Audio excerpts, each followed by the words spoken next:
এই যে আপনারা জানেন যে একটা কুকুরকে যে জোরে লাথি দেওয়া হয়েছিল, কুকুর কি দোষ করে? আমরা তো ওদের কাছে থাকি, ওদের কি দোষ? একটা প্রাণীকে লাথি মারতে হবে? দাঁড়া দাঁড়া দাঁড়া, একটু থাম দিতেছে বুঝি নাই কি ভাই ডেইলি চান্দা নেই ভাই কার থেকে?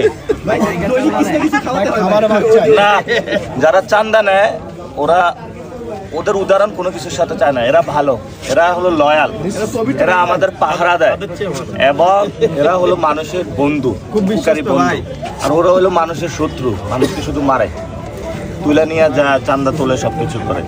এই যে আপনারা জানেন যে একটা কুকুরকে যে জোরে লাথি দেওয়া হয়েছিল, কুকুর কি দোষ করে? আমরা তো ওদের কাছে থাকি, ওদের কি দোষ? একটা প্রাণীকে লাথি মারতে হবে? তাহলে বাংলাদেশে আমরা আসলে সবাই কুকুর, বিড়াল সবকিছুর প্রাণীদের অধিকার নিশ্চিত করবো, এটা আমাদের ইশতেহারে আছে ইনশাআল্লাহ। ইনশাআল্লাহ। টাইগার গেলাম, দেখা হবে আবার। টাইগার এখন এটা খাবে না, টাইগার মাংস খায়। টাইগার হলো এখানে মাংস খায়।